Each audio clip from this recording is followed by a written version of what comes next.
world is filled with stories of fabulous treasures. But are there treasures of a different kind? Could it be that treasures of knowledge are still being discovered in the world's most studied book? Treasures that could reveal the future of every person on earth. Is it possible that hidden within the text formed by the ancient Hebrew letters of the Torah is information that only God could have put there? Have these three men, Eliyahu Rips, Doran Whitsom, and Yoav Rosenberg, breached the barrier between science and religion? Is there a Bible code of such stunning accuracy that modern events like the bombing of the federal building in Oklahoma City, the razor-thin margin of victory for George W. Bush in the presidential election, and the destruction of the World Trade Center in New York were all foretold thousands of years ago? Could it be that our future has always been in the hands of those who have gone before? And do we now have a scientific method of literally reading what the future will be? The stunning possibilities in this episode of Ancient Secrets of the Bible.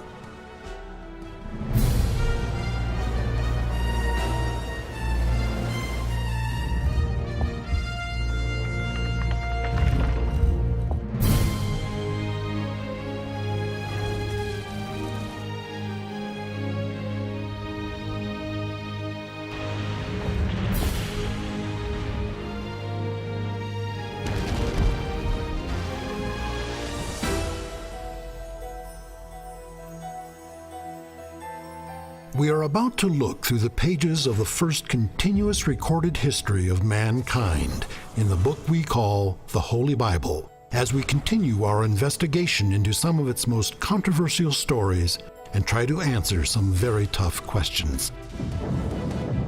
Is the Bible a reliable account of miraculous interventions, of angels, apostles, and the power of prayer? Or is it just a collection of stories and myth, as some modern-day critics suggest? Both Bible skeptics and proponents from around the world have contributed to this exciting discussion. Some of these biblical revelations may shock and surprise you.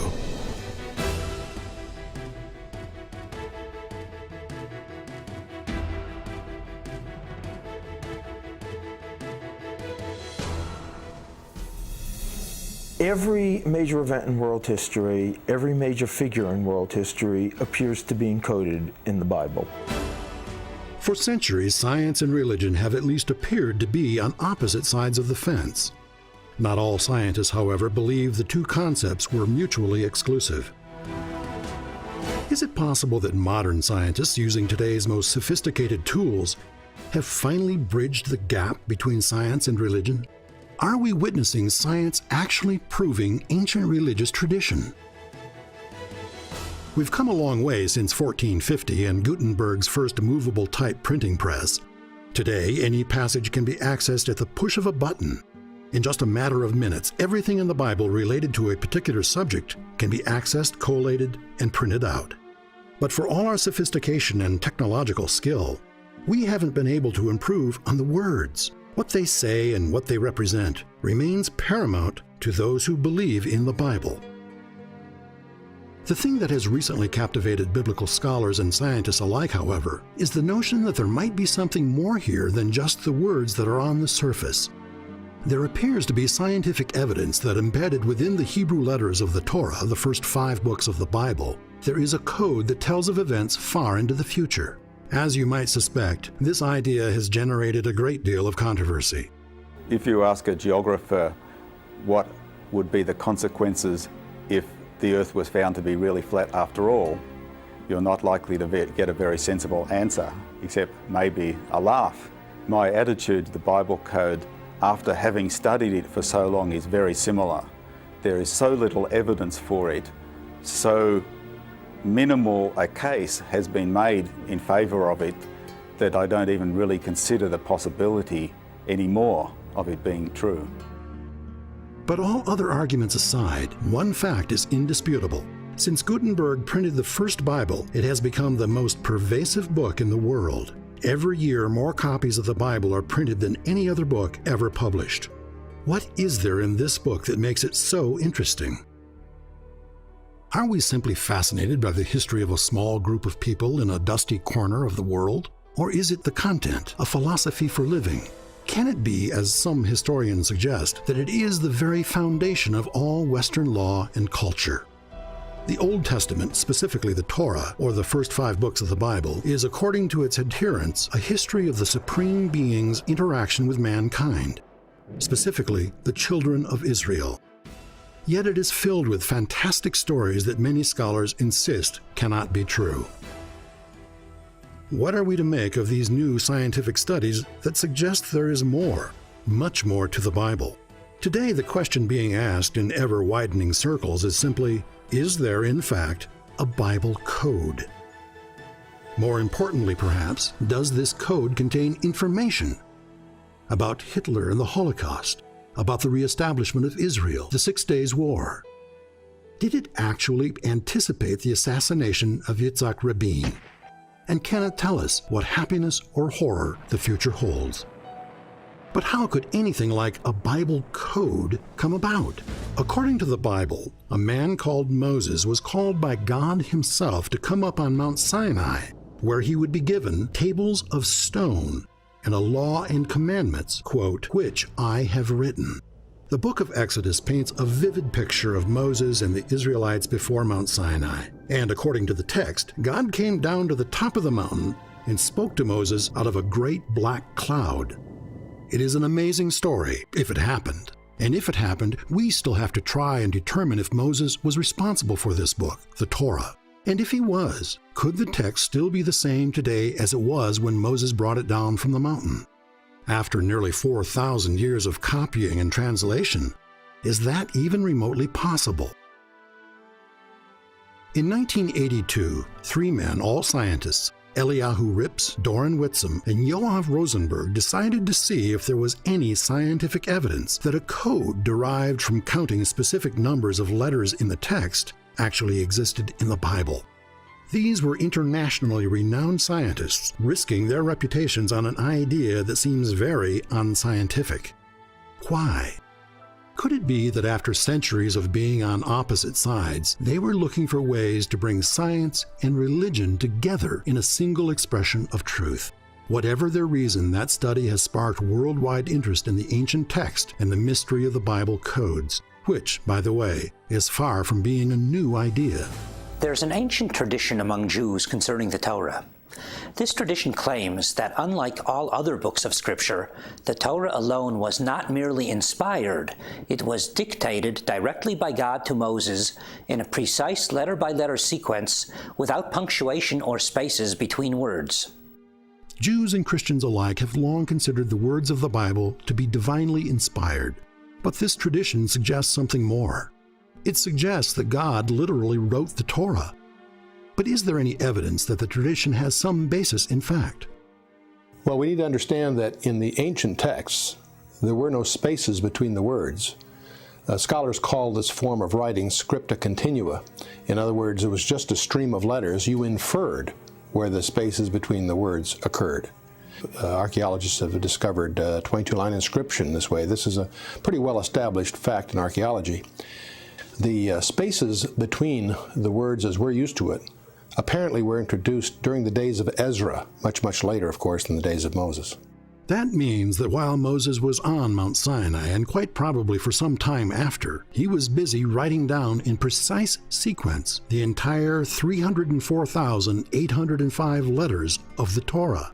Interestingly, scholars have since found the Bible code present throughout the Old Testament. The question that jumps out at us is why? What could be the reason for requiring such a strict and difficult construction? It is also part of the tradition that within the precise sequence of letters, there is encrypted information of a sort that only a divine hand could have placed there. However quaint and absurd that might seem, the tradition has a long and highly respected history.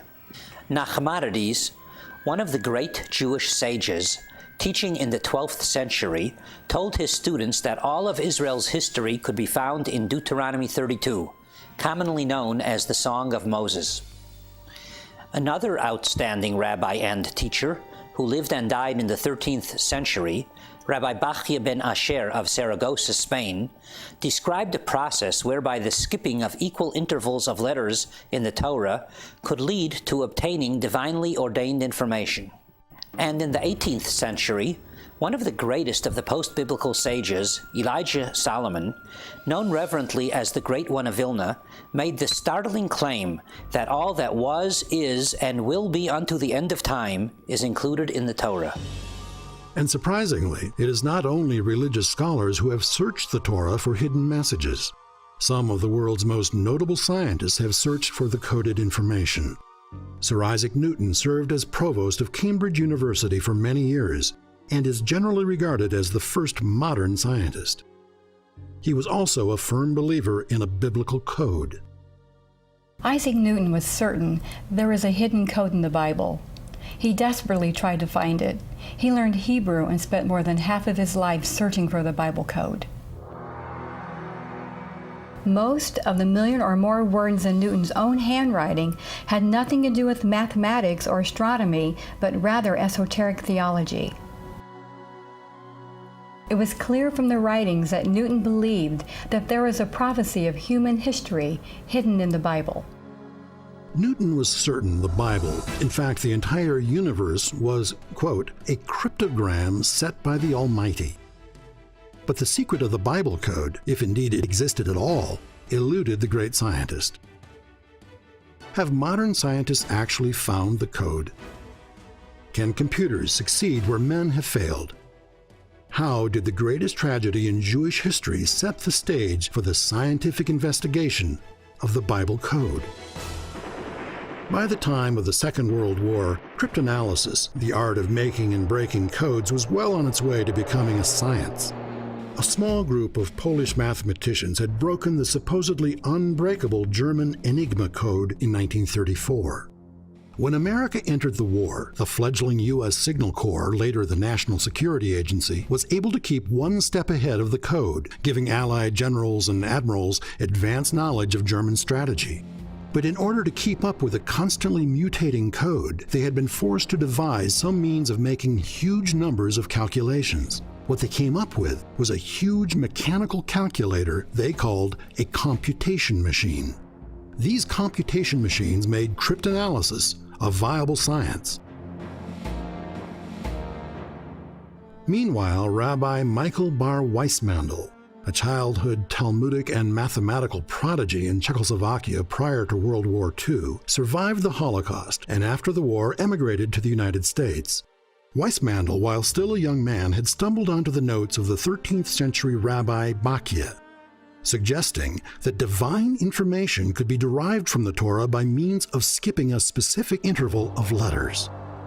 Now, with all the horror of the Holocaust behind him, Weissmandl returned to the fascination of his youth, the possibility of a mysterious Bible code. Rabbi Weissmandl, through his diligence and determination in his studies of the Torah, made some remarkable discoveries. In the book of Genesis, if you go to the first equivalent of a T and count 49 letters, and then take the next one, in other words, the 50th letter, is the equivalent of what we would consider a Vav. It's what we consider an O. You count another 50 letters, it's a Resh, or like our R. You count another 50 letters, and you come to a Hey, or like an H. In other words, it's as if you found a T-O-R-H at 49 letter intervals. It spells the word Torah. Rather remarkable in its own right, but one of those things you could dismiss as just a happenstance. But when you get to Exodus, you discover the same thing happens. You come to a T, 49 letters plus 1, you get to the O, the R, and the H the same way. And so again, this starts to look very designed. In fact, it's rather interesting that this number 50 are the number of days from the Exodus to the giving of the Torah at Mount Sinai. In pursuing this further, you go to the book of Leviticus, the third book, and nothing like this happens. But you go to the fourth book of the Torah, the book of Numbers, the same thing happens, but only if you spell Torah backwards. Kind of weird. You go to the book of Deuteronomy, again you find the equivalent thing, but only if you spell it backwards. Now, you wonder, what does this mean? And you stand back from it all. It's as if those four books are pointing to the middle book, two forward, two back, to the book of Leviticus. So he examined Leviticus more carefully, and he discovered not 49 letter intervals, but 7 letter intervals. You have the word Yahweh, or the name of God. And you stand back from this whole thing and you realize the Torah is always pointing to the name of God.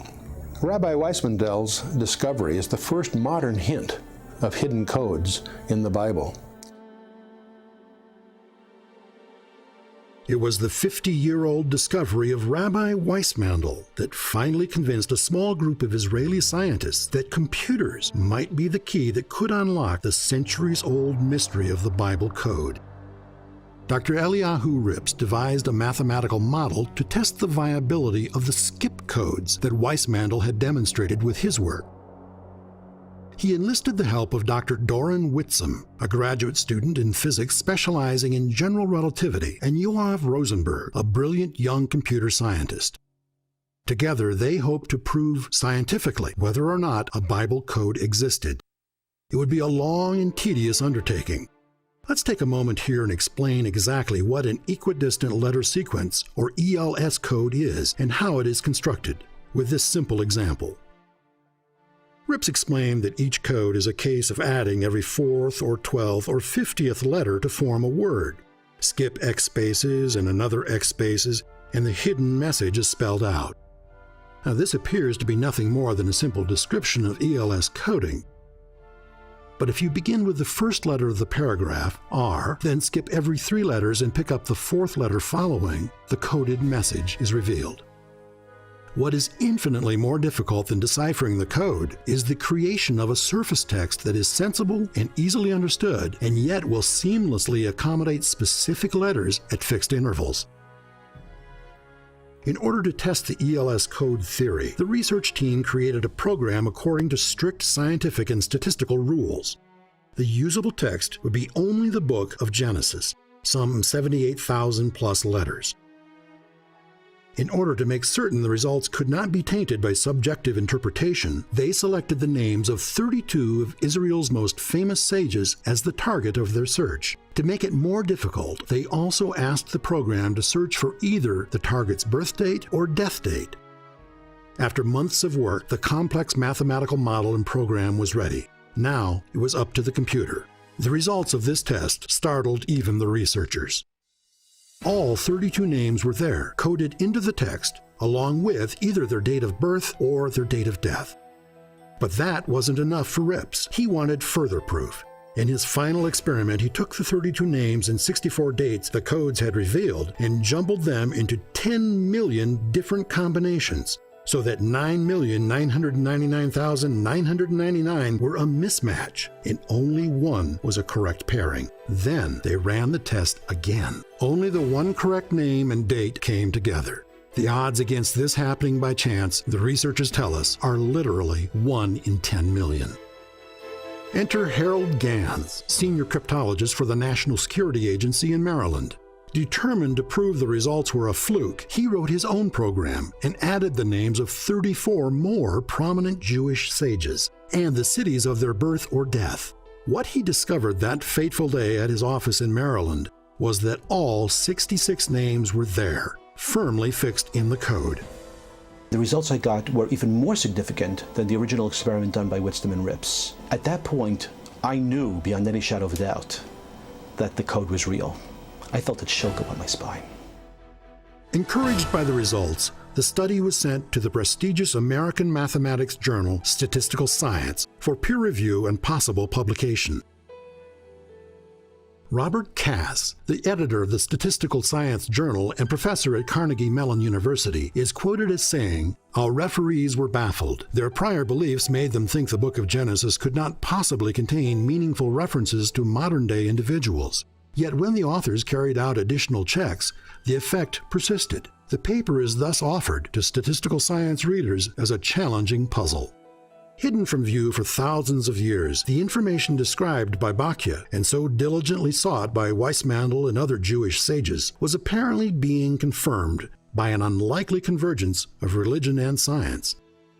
The Bible code, which is the spelling of words as equidistant letter sequences, can be found in any text, Bible or otherwise. And anytime you have a large number of letters and as many skip possibilities as the Bible code allows, you will be able to find words as equidistant letter sequences. To demonstrate the possibility that one can concoct an experiment which appears to show that the Bible code is real, we've done it ourselves quite a number of times. For example, the famous experiment that matched the rabbis' names against their dates of birth or death only used a fraction of the names of those rabbis which are used. Not only their normal names, but various nicknames and acronyms and titles by which they are known. By making a different selection of names from the pool of available names, we managed to make an experiment which seems pretty much the same, except that the text that it works for is not the Bible, but the Hebrew translation of War and Peace. The evidence of the reality of the Bible code lays in its statistical analysis. The complexity is not in finding information.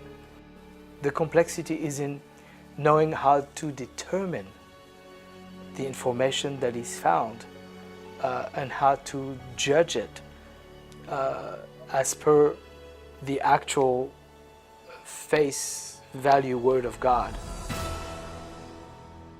In 1994, Michael Drosnin, a writer and former journalist, flew to Israel to meet with a close friend of then Prime Minister Yitzhak Rabin. He carried with him a letter with frightening implications. About 2 years into my investigation, I found encoded the name of the Prime Minister of Israel, Yitzhak Rabin. The only time his name was encoded in the Bible, and crossing his name, as plain as day, were the words, "Assassin will assassinate." I was shocked. Rabin completely ignored the warning. But on November 4th, 1995, the information encoded in the Bible proved all too true. Rabin was gunned down by an assassin who believed he was on a mission from God. So if the code is divinely ordained, as Rabbi Bakia suggested, then what might it tell us about great biblical warnings, such as the end times? What is amazing is that whereas the Old Testament tells us very little, if hardly anything, about this person called the Antichrist, we find within prophecies, within the words of the Old Testament, we find Bible codes, prophetic Bible codes, confirming what is being told in the New Testament. We find his involvement, his political involvement with the Middle East. We find the 10 political entities or countries he will rule with. We find his origins. But the details that are given to us in the New Testament are found in the Old Testament if they are sought with ELS codes. But do the codes deal only with events surrounding Jerusalem or biblical themes? The tragic events in New York, the terrorist attack on the World Trade Center buildings, have given new impetus on Bible code research, because all the details concerning these events can be found embedded in a Bible code matrix in the Old Testament. First of all, you find the date, September 2001, which appears only once in the whole Old Testament. This date is crossed by words such as 4, planes, 2 buildings, terrorist, Taliban, as well as the name Osama, which appears about 3 times very near that date.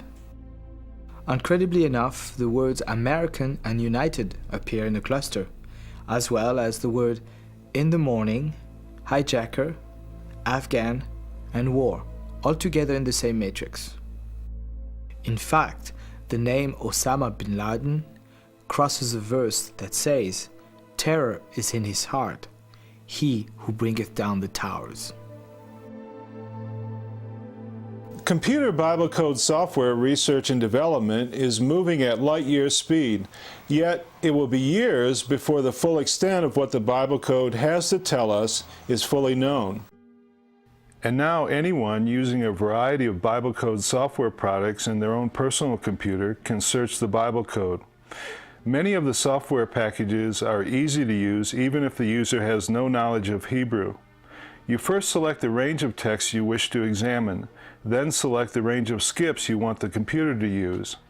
Then select a word or phrase and the built-in translation feature finds the Hebrew equivalent. Hit the Find button and the search begins. The results can then be displayed on a matrix. The new matrix decoding systems combined with translation software, lexicons, and dictionary searches open up the strong possibilities that people may be able to find themselves and/or future events in the Bible code. People are so uncertain about the future. They want something that will give them that security of tomorrow. But God has chosen not to give it to us. And the Bible code is certainly not meant to be used for that. It is just basically a magnificent, beautiful, scientific documentation of the multi-dimensional nature of God. It's for us to enjoy, to give ourselves spiritual faith and edification, but not to try to predict. I find it very dangerous when people do that. ELS Bible codes within the Hebrew text are not the only codes that exist. A study of the Greek version of the book of Matthew has shown some sort of vocabulary, regular sequence within its own self. Also, the King James Version of the Bible shows an uncanny, regular grammatical code, even like almost like a dictionary within itself. Now, it seems that when people take on the task of writing the Word of God, God seems to pour extra material in it just to show us its greatness.